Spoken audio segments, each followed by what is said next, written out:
Search efforts have not stopped in Hunt, Texas after the deadly and devastating floods over the weekend. The last couple of days, it's been all hands on deck as volunteers stepped in to help with the cleanup. Reporter Alejandra Guzman joining us from Ingram. So, Ali, you spent the day in the city of Hunt. What did you see and what can you tell us?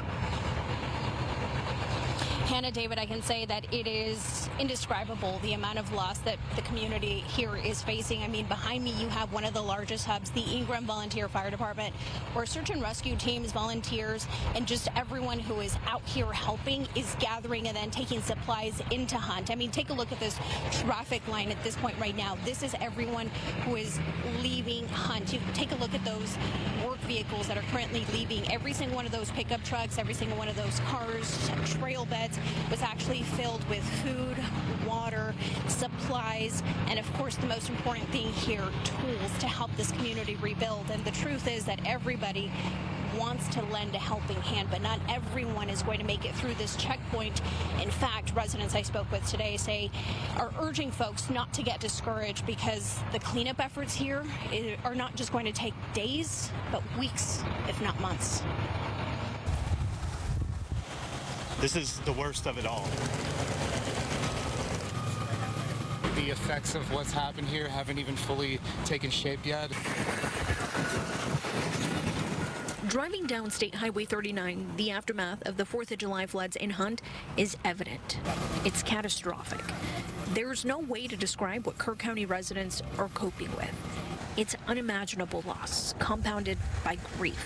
The river was about 60 feet up. It's been 6 days since families have heard from their loved ones. The rushing waters tearing through Camp La Junta, uprooting decades-old trees, splitting homes in half, or washing them away altogether. Some residents are making their way back to their homes, trying to see what's left.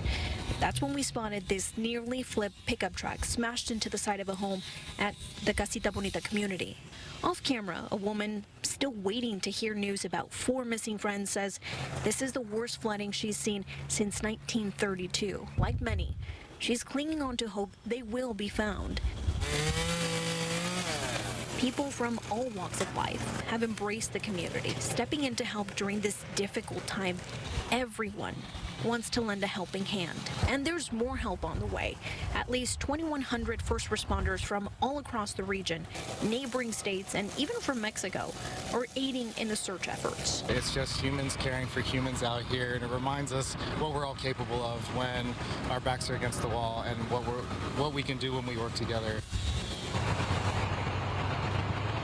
Now, the missing and the death toll continue to rise every single day. And just to put things into perspective for what folks here are actually feeling and dealing with, that woman from Casita Bonita who I spoke with earlier today tells me that she's bracing herself for the next few days, specifically tomorrow, because one of her close friends is actually being laid to rest tomorrow. So there's still a lot of grief, still a lot of recovery efforts. So it's still a long way for the residents here in Kerr County. David, Hannah.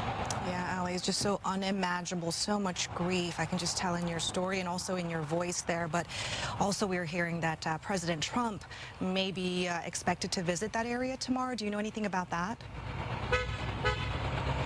That's the expectation. That is the rumblings out here. We've heard it all day, too, that Trump and state officials are supposed to come out and, if not just walk the area, at least tour get some aerial views of what is happening here in the region. But every single detail is very tight-lipped right now, so nothing is officially confirmed. But we do anticipate at least to hear from the Trump administration and learn a little bit more about what help, if any, is expected to come here in the Kerr County. Back to you guys.